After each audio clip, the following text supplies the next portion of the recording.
चलिए बातों बातों में सीख लेते हैं मानस राष्ट्रीय उद्यान के बारे में, जो आने वाली कॉम्पिटिटिव एग्जाम के लिए बहुत इंपॉर्टेंट है। हाय, मैं हूं सुप्रियो और आप देख रहे हैं स्टडी टू क्रैक 247। मानस राष्ट्रीय उद्यान मानस नदी के तट पर हिमालय के तलहटी में स्थित है। पार्क का नाम मानस नदी से उत्पन्न हुआ है, जिसका नाम सर्पदेवी मनसा के नाम पर रखा गया है।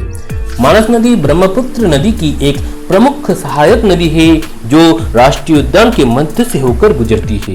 पहले यह उत्तरी कामरूप वन्यजीव अभयारण्य के रूप में जाना जाने वाला 519.77 वर्ग किलोमीटर तक फैला हुआ एक सुंदर पार्क था। इसे 1 दिसंबर सन 1928 को वाइल्ड लाइफ सेंचुरी मतलब वन्यजीव अभयारण्य घोषित किया गया। यह सन 1973 में प्रोजेक्ट टाइगर के तहत टाइगर रिजर्व के नेटवर्क में शामिल पहले रिजर्व में से एक है। सन 1985 में यूनेस्को द्वारा इसे वर्ल्ड हेरिटेज साइट के रूप में घोषित किया गया था। 7 दिसंबर सन 1990 को केंद्र सरकार द्वारा मानस नेशनल पार्क मतलब मानस राष्ट्रीय उद्यान घोषित किया गया। यह राष्ट्रीय उद्यान बांसका और चिरांग जिलों में फैला हुआ है। बोरपेटा इसके निकटतम शहर है। क्षेत्रफल के हिसाब से यह 360 वर्ग किलोमीटर तक फैला हुआ है।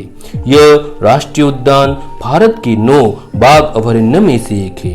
राष्ट्रीय उद्यान में पाए जाने वाले अन्य वन्यजीव जैसे पिग्मी हॉक, गोल्डन लंगूर, एक सींग वाले गेंडा, एशियाई भैंस, हाथी, तेंदुआ, हिमालयी भालू, जंगली शुअर, दलदली हिरन आदि। मानस सड़क मार्ग से गुवाहाटी से 176 किलोमीटर दूर है। निकटतम हवाई अड्डा गुवाहाटी में लोकप्रिय गोपीनाथ बरदलोई अंतर्राष्ट्रीय हवाई अड्डा है। निकटतम रेलवे स्टेशन बोरपेटा रोड में है। हालांकि गुवाहाटी रेलवे स्टेशन सबसे अच्छा विकल्प है। आपको मेरा यह छोटा सा प्रयास कैसा लगा कमेंट कीजिए। बाकी राष्ट्रीय उद्यानों का डिटेल्स आपको डिस्क्रिप्शन पर मिल जाएगा। अगर आप इस चैनल पर नए हैं तो इसे सब्सक्राइब कर बेल आइकन को प्रेस करें, ताकि सबसे पहले आपको वीडियो मिल सके। Thanks for watching.